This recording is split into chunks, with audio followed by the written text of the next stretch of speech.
Hello guys, would you like to talk about Middle Ages? Not about this though, maybe someday. Anyway, medieval times starting from Viking era to First Crusades always been my favorite period in history. A time before Europe was introduced to that anti-immersive gunpowder which ruins the atmosphere, and the knight's armor already started resembling something aesthetic that you won't be ashamed to draw in art class, unlike the default chainmail from the early Dark Ages. Also, magic hadn't yet turned into a way to extort donations on TikTok streams from post-climatic female viewers. As for me, I'm a huge fan of any fantasy content, almost since around the year 2010. I generally can't stand any content where there's even the slightest hint of modern or even worse sci-fi settings, and whenever I was asked about my favorite genre, I'd immediately say fantasy, even though it was quite deceitful, because honestly, I don't care much if someone can cast a fireball from their hands. Sure, it adds some spice, but it's not essential. And I think most fans of something like Skyrim would agree. We just like sweaty guys in armor with elongated metal swords. For this very reason, in the distant year of 2012, Warband caught my 9-year-old eye, since begging anything from my parents was always a huge problem and required millions of man-hours. For a long time, the only thing I could do is to watch Warband playthroughs on YouTube, imagining myself raiding forest bandit camps, buying more fashionable gear and leveling strength. Back then I didn't even know about the possibility of creating a kingdom. I was just mesmerized by the picture itself, a constantly growing warrior engaging in battles on a map torn apart by wars between different kingdoms. When I finally got my hands on a copy of this game, my jaw knew no bounds, even considering that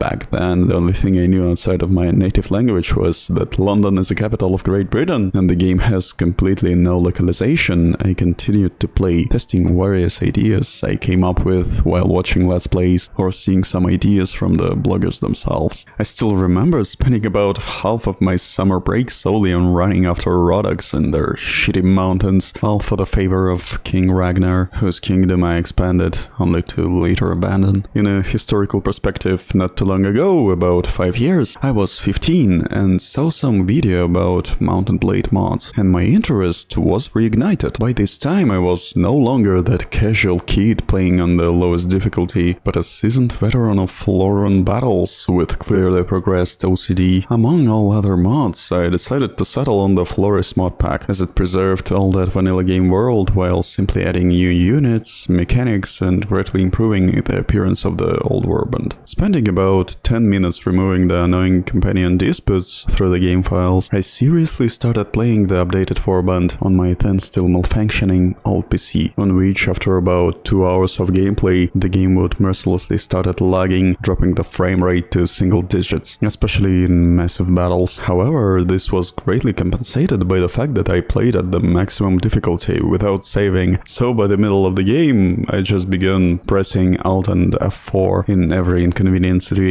literally erasing the difference from playing with a safe load. Only in my case, safe load took about 10 minutes, while the shitty computer of mine processed all the files of this heavy mod pack. This situation was further overshadowed by the fact that I played deliberately without taking anyone prisoner, releasing everyone, and also I'm not taking vassals, building my kingdom alone. Because of this, Bannerlords could easily capture one of my cities on the other side of the map, and I had to run there to reclaim it. Besides, when you play alone against a whole kingdom, and sometimes several kingdoms, it often happens that you lack people in battles, and in the end, after playing somewhere around 3000 in-game days, I finally, for the first time in my life, conquered the entire map solo. By that time, the average level of my companion was around 45, and my character could already destroy enemies with a mere glance, just because of his stats. And how unfortunate it is that I didn't record my playthroughs back then, and the visual of this achievement wasn't preserved. All that left are the saves, the gameplay for which you see on the screen. Fortunately, I've recorded my next Warband experience. The Prophecy of Pandar, for me, it was a dark horse. I thought like there are already cool universes, like Ice and Fire, and here a mod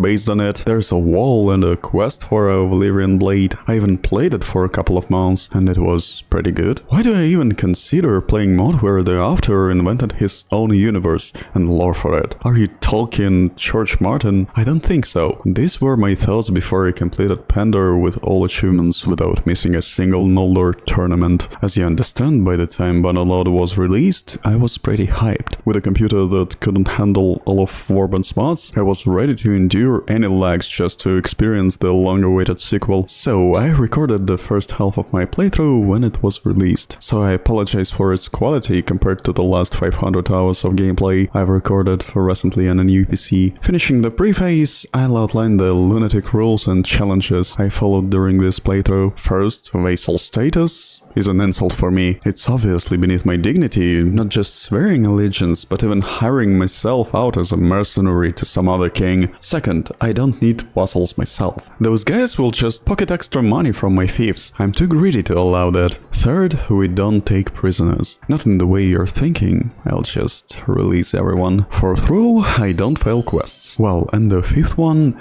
in Mount and Blade, all means are fair. I'll use any dirtiest tactics and save scam until the end for my dream. Okay, even though there were no intros when I started playing, I'll explain the local situation. The game takes place 173 years before the events of the Warband, in a place called Colredia. Like in the real world, as a result of internal problems, the empire ruling this remarkable place for centuries began to crumble and plunged into conflicts, which were exploited by the formerly subjugated barbarians, who separated and created their own kingdoms. Well, we've given a choice, much like in Warcraft or Skyrim, which race to play, apart from the well-known empire, which, if you look at the real world, is a variation of what the Roman Empire will look like if it survived into the early Middle Ages and degraded into feudalism. Botanians, these are forest Celts like Gauls or the Proto-Scots in the Britain maybe. In the game they function as a walking rocket artillery. I don't want to spoil, so next faction, Sturgia. It's basically early Rus from the times when the Scandinavian princely families ruled it and not yet fully Slavanized. If you're a big fan of all those Viking symbolic,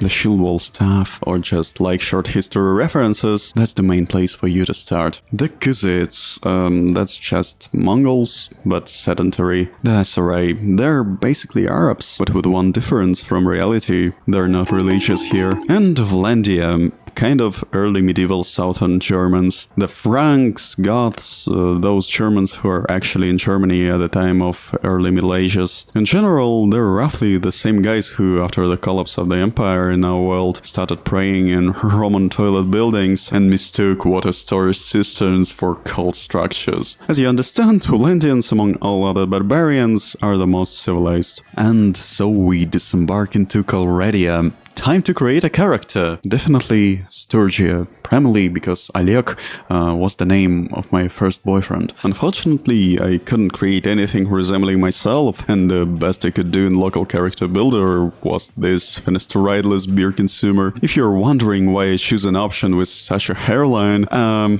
with the other hairstyles, you can't even see that last bit of pile on the forehead. Okay, I set the maximum difficulty, disable aging and death, because I've been playing Mount and Blade all my life and there was no aging. I don't want to adapt to a new system. The game starts with our unknown family of villagers is attacked by bandits. They kill our parents, kidnap our younger brother and sister into slavery, and in the end, all we're left with, just our older brother and 2 horses. I don't think this situation is too out of the ordinary for these ages. I'm sure another 12 siblings of our Baldi were eaten by dog heads at birth. Anyway, after tracking down the villains for 3 days, the boys decided to visit a training camp. Having become familiar with the base of the combat system, everything seems to be convenient. Devs even added blocking in different directions to a shield. Compared to the previous game, only fighting on horseback has become slightly less comfortable. Now you need to lower the camera completely down to hit someone standing close. It took some time to get used to. Well, after figuring out the combat and hiring recruits in the neighboring village, we deal with the local bandits. Get a loot from them on the forest camp, where the leader Radagast is hiding. I beat the shit out of that bastard, but don't kill him. Our brother decides to use Radagast to find our young sister and brother, whom the bandits already sold to someone. Luckily, we don't deal with that. Our bro do everything himself. We wish him luck and step into the open world, where I am just a lonely peasant trying to loot a couple of dinners for a future startup. Let's call it PMC Boldness Group. The first thing I tried to do was win tournaments, and I won a lot, but somewhere around the 10th tournament, once again spinning around Lord, exploiting his blind spot, I realized that's not where happiness lies. Not in boasting to the cheering crowd, not in breaking face of another night and getting money I bet on myself. No, happiness and real success lie in making javelins. Just buying knives in the cities, smelt them into steel, and exploiting the blacksmithing mechanic, crafting javelins worth 120,000 each. Well, okay, they started to cost that much when I leveled up a bit, unlocked recipes for a fancy spearhead and stuff, but for now, the best I could do, I sold for 1,000 at best. But even that was enough to maintain my small band of thugs. By the way, I recruited them exclusively from forest bandits, because as you can see, from them you can make excellent archers, the best of their kind. And I, from the old days of Prophecy of Pandor, know that archers are out to win. That's why I poured a part of my hard-earned capital from DIY into a cool bow. Also, I don't forget to craft a sword, one-handed, so I can shield myself from other archers. Considering that I recruit only forest bandits into my squad, and before that I need to capture them, the shield is especially useful for me. Speaking of bandits, in town I was surprised by Radagast. He says his former body stayed up my brother and Radagast barely escaped. He asks me to help deal with his former gang and in process free my family too. Well, a cool story for such a low polygonal scumbag. Of course I don't trust him, but it seems like there are no other options. I wonder what goes in the minds of bandits dressed in moose-butt skin, challenging a javelin-selling businessman dressed in $1 million full-plate armor with a customer chippy sword to a duel. Radagast executes this baldy waste. Finally, we are reunited. I hope none of these newfound relatives claims a part of my business empire. The best you can hope for that I rent a couple of rooms near the forge. One for you, the second for Fyodor and Alishka to let them work to restore the clan population. Oh, and this, sorry man, after 5,000 hours in auto-ranked matchmaking, I realized one thing. Parents are sacred, so...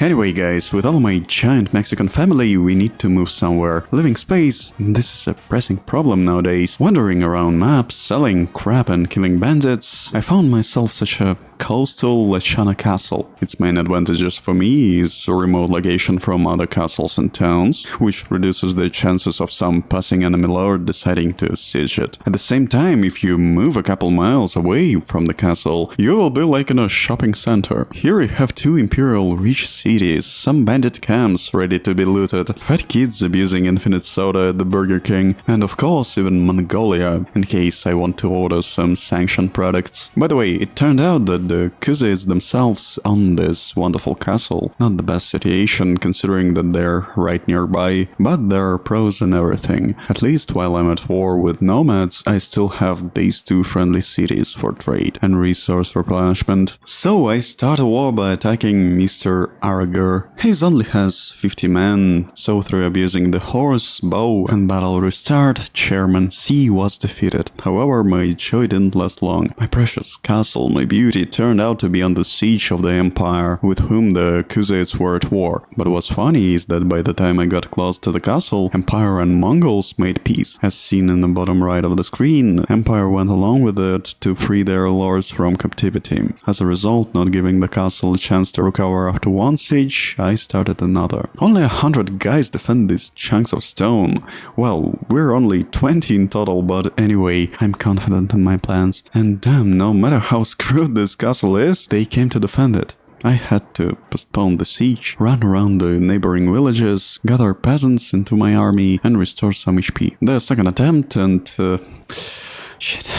Okay, today you eating your last horse. This time no one will stop me. Yeah, the process is not going fast. It's been 40 minutes, and that's exactly the time it takes for my 30 hobos to abuse the Lord's army. And I noticed that even after such an intense fight, none of my forest bandits want to level up. Yeah, I'm start to suspect something. Okay, the siege ladders are finally built. Judging by how long it took, these ladders were made of vibranium. What can I do? My engineering skill about the same as my life principles. There are only 3. Eat tasty food, fuck cute fanboys, and scam people on money. Don't forget to subscribe, by the way. In this siege, the main problem is that in Bannerlord, for some reason, units just don't listen to you, and even if you tell them to stand still, some of them will constantly break the ranks to raise the falling ladders and run to hide behind the archer fortifications, creating a situation where the main body of the army, which you positioned under the walls, stands and shoots at the enemies, while some random idiots go out into the open space and die from ballista. To be honest, I would like the devs by the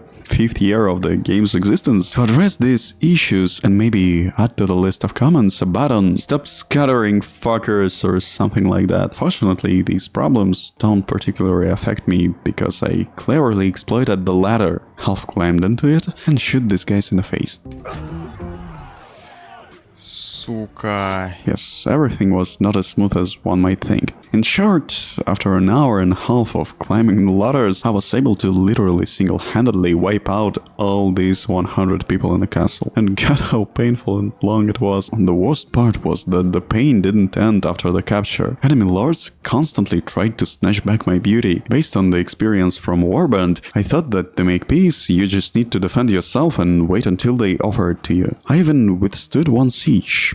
But it turned out that diplomacy in Bannerlord has been slightly expanded, and now you can just negotiate with lords about peace. In general, after giving Hussite some javelins, 40,000 gold and these horses, we agreed to make peace. Although, wait, honestly, I wasn't completely sure about the profitability of the course by which he evaluates my spears, so peace may be postponed for a bit. I sell javelins in the neighboring city for a good price and negotiate a ceasefire with clean money. Of course, not overpaying extra. After all, I am an honest blacksmith and try to not waste my money much. However, 1 second, while we were making peace, I noticed that this lord had a pretty good cow, and a couple of decent horses too, at a price below market. It forced me to load the safe, and in the end, I finally make a deal with Eastern political partners. I think nobody was left in the red. After some time, we even fought together against the Arabs. And I took a city from them, using the same strategy. This city, by the way, Arabs had captured from the Khuzaits not a long time ago, which is why it had a not very equipped garrison. Wonderful military campaign, I would say, if it hadn't finally dawned on me that all these forest bandits are still not leveling up into high-level elves, because I simply don't have a perk from 150 leadership. Of course, I have nothing against interesting skill trees that determine your gameplay, but it could have been nice to write something about it somewhere, so that I don't have to drag these bandits through the woods. Okay, how do normal people gather their army in villages? The Botanians somehow don't want to mobilize. Game says your relationship with the locals is too low. Okay, time to do some village quests. Remember the first Witcher? There you also had to curry favor of some old farts in the village, so it's not new to me. Especially since I still need to increase my renown to create kingdom, there's no need to rush. Escort the caravan and protect it from bandits. Wonderful.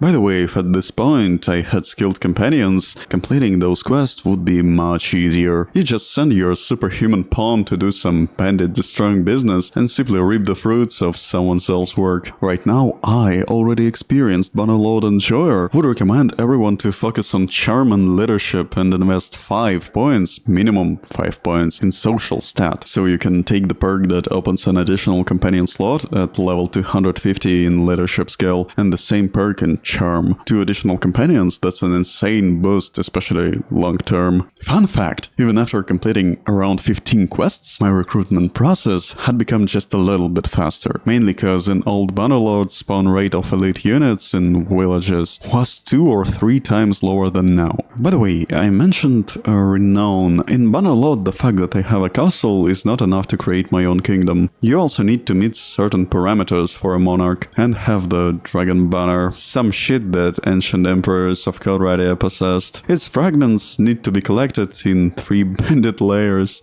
I'm telling you guys, this main quest is so stuffy. You have all this shit hanging on your quest book, just suffocating you. And when you create a kingdom, almost every week you'll get a quest to prevent some conspiracy. And if you're such a perfectionist like me and don't want to fail a single quest, you can just go crazy doing all this. Fortunately, in Bannerlord, after about 6 months of me starting a playthrough, devs added a sandbox mode where there's no this shitty storyline and you just build your empire solo like in good old days without thinking about any stuffy quests. But since I'm playing in story mode, well, I'm already hurrying to the arena to win some tournaments. Okay, having achieved all the parameters necessary to create a kingdom, I was faced with a choice to create a kingdom aimed at restoring the empire under my leadership or at destroying the empire and building a kingdom with other dominant culture. The difference in these decisions is almost negligible. So I choose to create non-imperial kingdom with a cult of the god emperor in form of myself. I'm not going to take any vassals, so I can enact the most burdensome laws for them. After learning what libertarian cars would look like, I decided to start a war with Britannia. The reason for this was a situation where once again I was circling around villages trying to complete quests and recruit elite archers. I noticed that when I approached a village or town, there wasn't a single unit in it, all because the local Botanian lords were gathering them up while strolling through their domains. And I thought, if I destroy Botania, they won't be able to interfere with me recruiting my elite army of fans. This idea was overshadowed by the fact that essentially I didn't have a proper army, and my hero wasn't particularly skilled, but from watching many different Chinese cartoons, I know that even the largest armies suck against a good strategy. I thought, what can infantry essentially do to archers in a game where you can restart the battles time and time again? Nothing, they just never reach you. So in principle, any army can be destroyed if you remove all cavalry and ranged units from it. Britannia proved powerless against this strategy. It's funny that the faction with the strongest ranged unit often has almost no archers in its army, primarily because any archer in this faction is an elite unit, of which, as you may remember, there aren't many scattered around the villages. And I don't even talk about the Botanian cavalry, this is just a joke. With this strategy, having only 9 cool archers in a squad, I was destroying entire armies, because all you need is to simply shoot cavalry from a horse, and the most difficult but quite feasible is to finish off the remaining lords and archers, and then, no matter how much infantry was left, they couldn't resist, and sooner or later all were sent to the afterlife. Yes, hiding behind shields they lived quite a long time, but if any of my fans hit even 1 arrow out of 5, it was already a corpse. Not to mention that the NPC intelligence literally can do anything to a player who's just shooting from the side or from behind of a column of infantry. Overall, it might seem like everything I'm talking about is so easy to implement that the game itself doesn't present a challenge. You just abuse the strat and shoot hundreds of soldiers without any problems. But no, implementing this strategy takes a lot of time and patience, and without safe load you just can't do that. Often you get hit by a random arrow or a javelin, often you don't play good enough and get impaled by the enemy spear, and that can't even be compared with how you suffer trying to finish off the remaining enemy archers. Solo it's so difficult. The only thing that makes this process breathable is the dead zone of the aiming of NPC archers, which is present in almost all games, allowing you to abuse hills and other barriers. Without it, it's practically impossible to do something against entrenched archers without allied cavalry, and I remind you, I captured all of Britannia with only 40 men in the squad, which was a huge mistake and a waste of time. Actually, now I look back and think I should have played like a normal person and recruited a normal army. Anyway guys, after about 30 hours of such magnificent strategic gameplay, all of Britannia was captured and we made peace. Usually when this happened in Warband, since there the faction lords respawned only in castles, the absence of these same castles in kingdoms led to its destruction. Half of the lords, including the king, left them up, and some lords joined other rulers. In current patches, Bannerlord works the same. Then, however, no matter how long I waited, I couldn't see the message that Britannia was destroyed. If I had known that in old Bannerlord, even in completely destroyed kingdoms,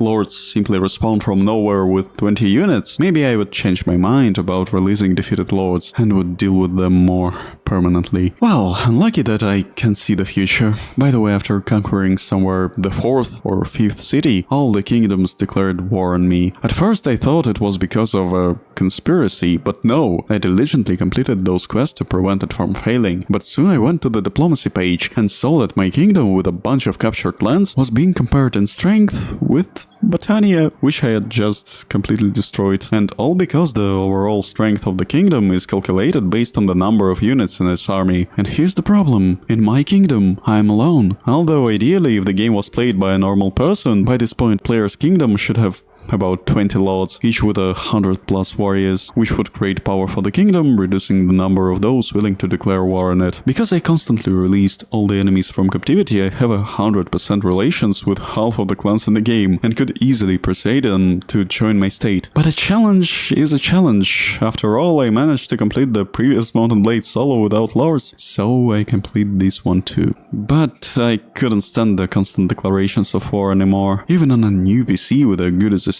constantly loading when you're declared war on is hellishly annoying. But on my old PC, when the loading lasts about a minute, I decided to just start paying tribute to the countries that declared war on me, just so they would stop being annoying. Yes, due to the lack of power in my kingdom, I have to pay about 40,000 every day. But I'm a dinar millionaire. Javelins that I sell in the cities cost 200,000. I think I can afford such expenses. As you can see, around the summer of 2022, the developers released a patch fixing the cost of crafted javelins. I searched online and found out that now two-handed swords is good for crafting, but it costs now not 200,000 but 10,000. As a result, it took more resources and time to produce them, and as you remember, time is money. Eventually, the kingdom's funds began to approach my higher income. Consequently, I had to cancel tribute payments to various kingdoms and engage in warfare on 2 or even 3 fronts. I struggled, even defeated several thousand troops armies with my 20 archers, being unable to replenish my forces due to intensity of enemy attacks. In the end, a 1.5 year long playthrough where I logged into the game a couple of times a week to capture a few fortresses was abandoned. And in 2023, when I returned, I would like to say that I made a comeback in those 3 wars, conquered everyone, but even with a million patches, the system where if you don't have lords in your kingdom, it considering weak, remain unchanged. And I continued paying out over 100,000 gold each day while having only 200 at the moment. And of course, now I realize that by completing the recently added blacksmith quests and selling halberds for 40,000 gold instead of two-handed swords for 10, I could have crawled out of the financial pit. But I decided not to dwell on it and simply let my kingdom be devoured by other states. I roamed the map, traded, rebuilt my army and leveled up, watching as one by one all my cities and castles fell to different kingdoms. Even Botania managed to snatch a couple of my pieces. In the end, realizing there was nothing left for them to take, the kingdoms made peace with me, and I remained with a small band and some well-trained companions. But I realized that if the world hits you, you need to fight back, and not always fairly. So I started developing the dirtiest tactics that can come to your mind. The first thing I decided to do was to further upgrade my companions, so that when I began Reconquest, I would have fully fledged fighting units at my side. For those unfamiliar, named companions are units you hire not through a special interface, but in city towns. They initially weaker than top tier units, but they can level up like the main character, and usually don't die in battle, regenerating their HP after a knockdown. By the way, in Bannerlord, your battle companions can be not only random town drunks, but also members of your family, like our brother, or this day male in reincarnation. That's my wife, by the way. I wish I could find someone like that in real life. For my 6'3", some 7 feet bitch, just imagine how she'd kicking me, lifting off the ground, threw me on the floor to sit in my face.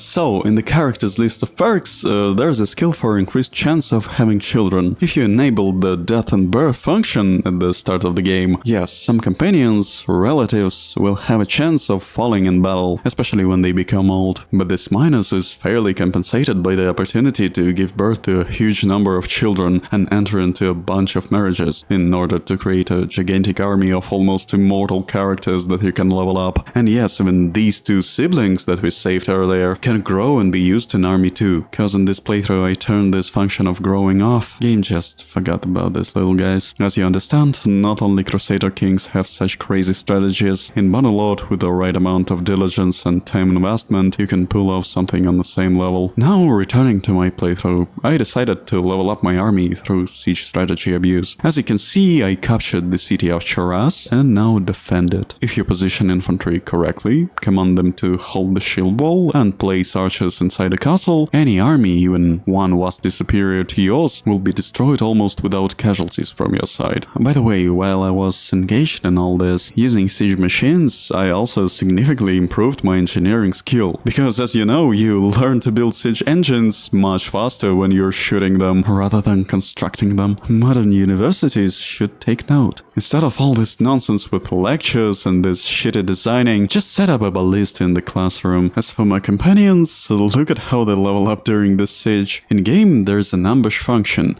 that lets you to go out and destroy enemies' siege engines, but you may not destroy anything and just place companions in front of the enemy line. Enemies just stand AFK and respawn time to time, while your companions just level their skills with infinite armor that they have, because in Bannerlord, for defending siege side, there's no arrow limits. The funniest part about this siege is that I took a perk that allows my medical skills to heal fallen enemies as well as allies, so enemy armies literally don't die but leave us wounded. The thing is, during the siege, enemies usually aren't completely wiped out. At some point, they just start fleeing if understand that they're losing the battle, which means the same army could attack me 10 times because I just choose not to destroy them outside the castle after they flee. They regenerate the wounded and attack me one more time. With some time of this wonderful sieging, I leveled up my engineering skill to a point where I could just declare war to any kingdom, besiege their castles. They try to besiege mine, but I build ladders so quickly that they can't do anything. I take the castle and request peace, and I can repeat it until I fully conquer their kingdom. But you know guys, I feel like I'm still not entirely confident in my abilities. No, as you can see, I started slowly reclaiming my lands, but it feels like my companions didn't benefit much from this siege training. And here one idea struck me,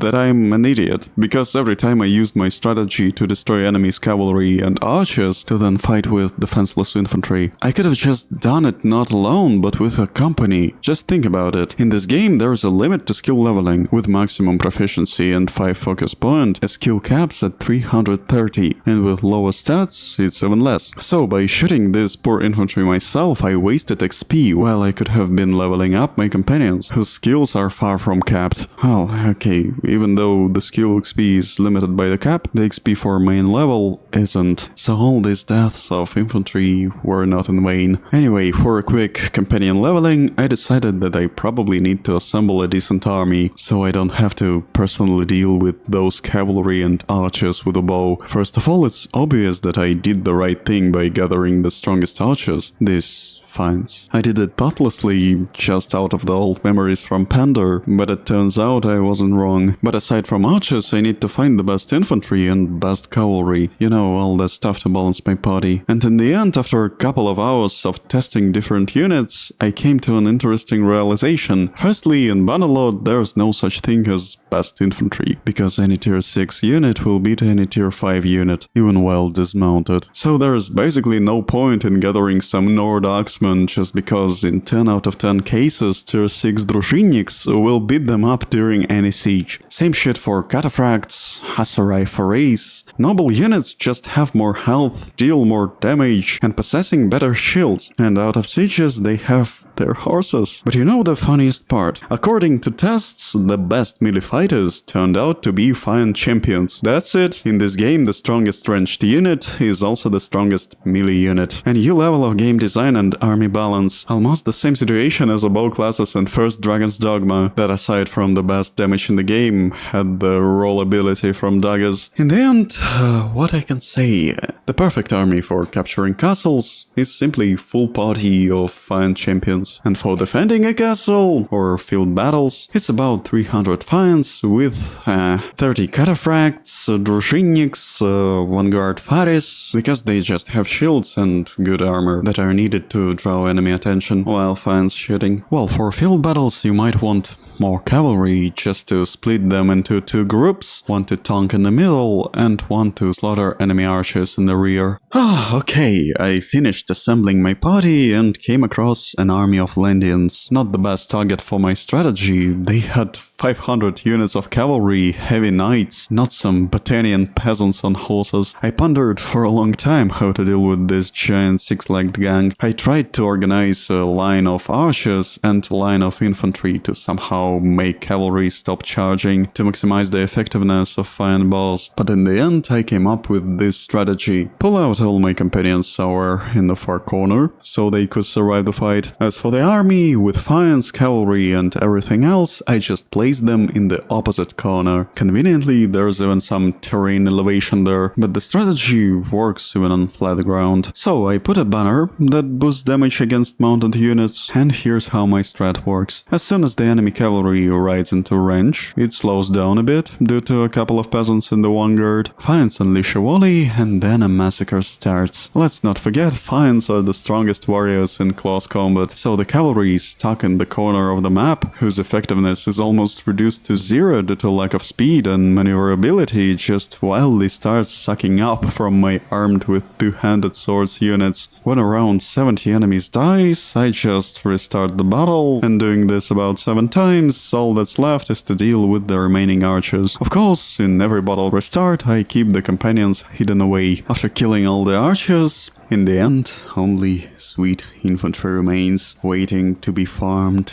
Remember I mentioned some companion upgrade? They're not just leveling up anymore, they're mutating. After a couple of such battles, I've leveled up the skills of each character in the squad to the point where you can use longbows while riding a horse. And longbows in Bannerlord, for those who don't know, are pure embodiment of our powerness. For 100,000 gold, you get maximum damage, decent accuracy and good rate of fire. And I already said that, a lot of damage. In principle, after such procedures, it's not even entirely clear why would you need those lords, when these 12 elite soldiers can solo destroy any country. Okay, maybe I overhyped them a little, but the fact is, considering that I can equip companions with crafted weapons, they are already the strongest units in the game by a large margin over the usual tier 6 soldier. As you understand, first thing I did after receiving such power, wiped out whole SRA kingdom, because no matter how the leftists whine, objectively these people can live normally only if they are Even slavery in the Middle East was outlawed only because of British and France pressure at around early 20th century. They're like children, always need an adult to look after them. After SRI, of course, my next target was Georgia. I have my reasons. 9th of May, Moscow. I want to die. Well, I told you how to deal with cavalry with minimal losses. Maybe I should show you a full strategy for destroying the remaining archers and infantry. After all, our companions are already leveled up. I don't think it's practical to shoot enemies from behind every time. Look, we split our archers into 2 groups and form them in 2 almost parallel lines. In the middle we place infantry or cavalry, which enemies should aggro on. On the side of this formation position the main striking cavalry force. When the enemy approaches, the main task is to make their column pass between our lines of archers, as if they're trying to reach those units we placed in the middle. If enemies aggro on archers' lines, consider that you did something wrong. Restart the battle, or force the archers to move further away. Behind the enemy infantry, archers usually follow along, and with the proper execution of this strat, they are basically the only ones who can inflict any losses on us. To minimize them, we have our cavalry. Approaching our units, the enemy archers, who have been advancing with their infantry until now, stop close enough and start shooting. As we know, without spears, infantry can't do anything to cavalry, and in this game there are no archers armed with spears. So while our archers shoot at the enemy infantry and enemy archers shoot at our archers, is the perfect time to command the cavalry to attack the enemy archers. By the way, I'll tell you about some minor exploits. As you know, sometimes it's quite difficult to aim the enemy while on horseback. Slowdown provided by the unit command menu helps here a lot. When loading an arrow, press button 1 or 2 to open this thing and just aim the enemy in slow mode. Also, it's not very convenient to exit the fight by clicking on the menu and then click retreat. For this purpose, to exit the fight with just one click, I even made a small script that clicks everything with the mouse, so I didn't need to do that myself. I think everything's fair. In Warband you left the battle by pressing just one button. I just want the same in this game. Regarding sieges, there aren't many specific guides. We just position the archers in the safe zone, where they won't be hit by siege weapons. The position is different for each castle type. Wait until they shoot about 50 or 100 frags and restart the fight. It takes some time, but it's safe and you get minimal losses. But if you want it to be faster, position archers the same way. Just quickly climb the ladder, where there are fewer people, pick up a nearby trebuchet stone and throw it at the wall. Most walls, except the strongest one and those near the ladders, can be broken this way, making the infantry standing there an easiest targets for our fans. And even if we can't break down the walls, sometimes you can just bait the enemy onto yourself and tank a little, while the fans do their job. Next, with a high-tier army, companions and engineering skills, we simply seize the map, one thief after another. While doing that, by the way, I received some messages that I didn't really read. Turns out in Bannerlord, during my absence, they added some family mechanic extensions. Lords now can send you a letter with offers. And I accidentally married my brother to someone. Well, by the time I noticed the marriage, it was too much time to load all saves. So welcome to the army. By the way, about various patches that replaced one after another on this save. For some reason, in some skill trees, I ended up with 2 selectable perks at the same time. Probably that's a bug, but that one benefits me. Unlike this one, while crafting a halberd, I maxed out my blacksmithing level with the aim of making myself a legendary sword. Here's how the recipe looks. By the way, the only trouble is that this blade has a stab that you'll occasionally trigger, although that might be a plus for you. So with this perk in the blacksmithing tree, I have a good chance of making a super top tier sword with ultra bonuses. But there's a problem. After reloading the save, this wonderful specimen loses its legendary properties and reverts to its default state. It's definitely a bug, and it's unclear why I even invested so many skill points in blacksmithing if it essentially doesn't work. Oh well, no point thinking about this now. Why I figured out the perks and how the Bannerlord leveling system works, I was pouring points into random rubbish stats, and these points are given every 4 levels, so be careful, and therefore maxing out endurance to use some broken bugged blacksmithing or some other useless shit. Think twice, wouldn't it be better to level up a perk for an additional companions, or this perk to buy lands from local lords? Yeah, you can do that here. Capitalist paradise.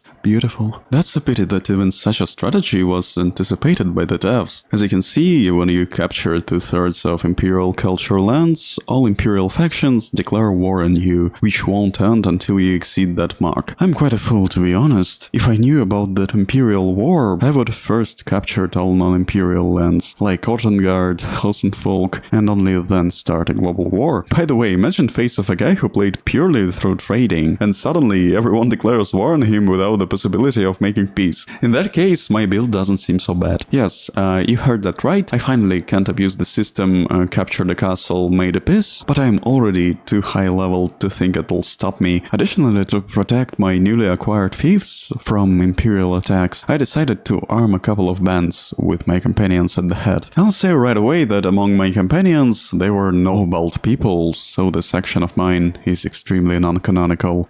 Defeating the First Empire was pretty easy. I gained enough points on the scale in about an hour of gameplay. The trouble is that all the clans of the Eastern Empire, along with the remaining castles, came under the control of the Northern Empire, which by this point didn't have any fiefs at all. And so the situation started heating up a bit, especially considering that the Western Empire, which also by the start of the total war was a beggar without a single castle, managed to capture a couple of my settlements. Needless to say, even theoretically this would have been impossible if I had at least a few lords on my side to defend my territories. Okay, I'm taking everything I can from the Northern Empire, almost bringing it to the brink of destruction, but it didn't work out. At some point, skills started progressing backwards. So I head to the Western Empire, recapture my castles, the Western Empire collapses, and now we have one Northern Empire with 1 million clans from all other destroyed empires that have joined it, each having at best 30 men in their squad,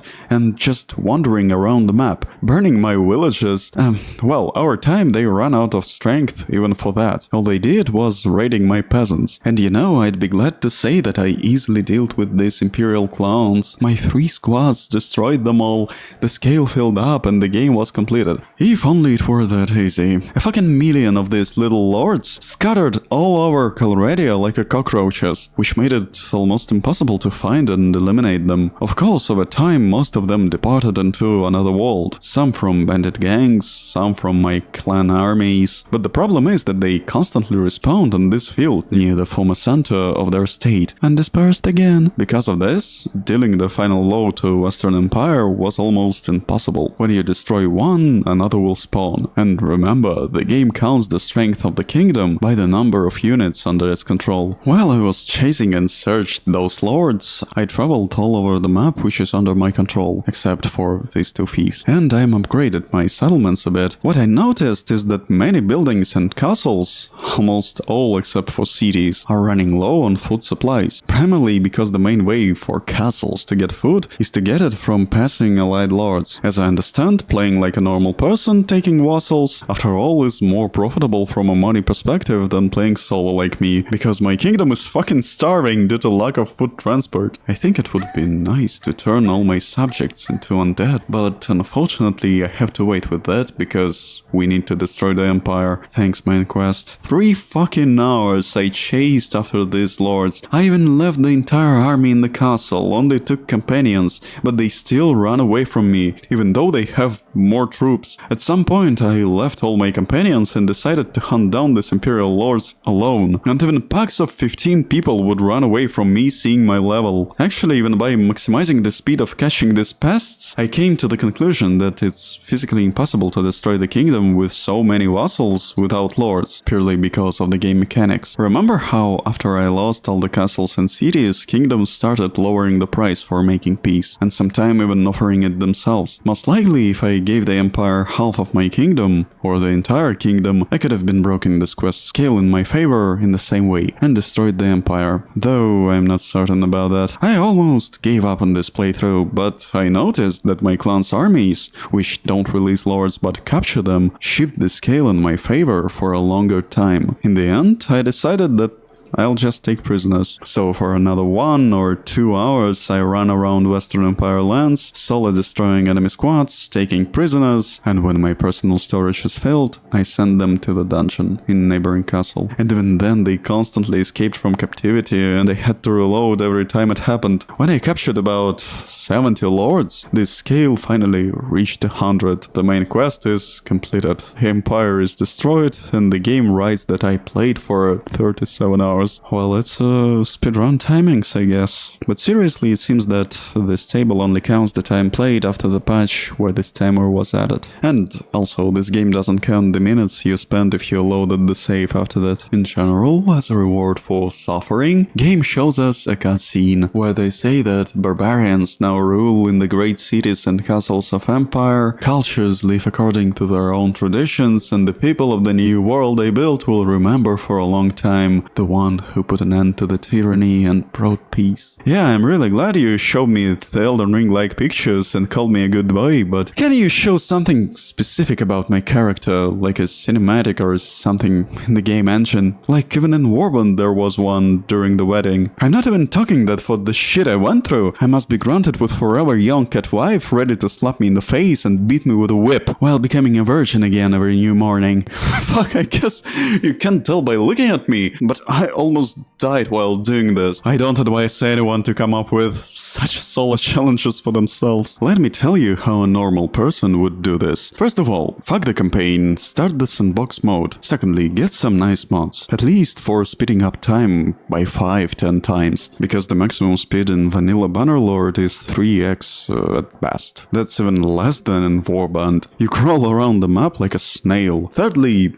don't level up some bullshit like melee weapons. Just level medicine, leadership, and steward skill. Gather 500 guys and by turning fast forward, take every castle, following the strategy of making peace after capture. Also, if you recruit the best lords on the map, you may execute all other. Alright, in the end, all the lords from the empire spread out to other states. Luckily, game doesn't force me to destroy these kingdoms. In this case, I would just started a massacre. Anyway, while I'm capturing the last city on the map from the Mongols and the last castle from the Botanians, I guess I can sum up some general conclusions. First of all, I'm a little annoyed that as soon as I finished the game, developers mockingly fixed half of the annoying problems that plagued me through the playthrough. They made it possible to destroy kingdoms like in Warband just by taking their castles. After 3 years, they finally did it so that a kingdom without fiefs disappears from the world map. Well, okay, after all, this video wouldn't exist without my suffering, so let's say all the tortures that game brought upon me were not in vain. Now about the game in general. Bannerlord is just an improved version of the old Mount and Blade, with deeper build mechanics, maybe with less memorable characters. Everyone remembers Lezalit, Ferentis, Cheremus, King Harlows with Yarglek. Even memes about them still live on in certain parts of the internet. But I can hardly remember any characters from Bannerlord, and perhaps it's logical considering that the game has an aging system, generational shifts, and even some quests, like the main one where you seek your younger siblings, are based on this system. A couple of perks exist to interact with it too. And since the characters aren't eternal, why bother remembering them? Returning to the mechanics, if you compare Banner with Pender, it becomes absolutely obvious that's in the game just not enough activities. When in Pender you can enjoy the game without even participating in wars, in Banner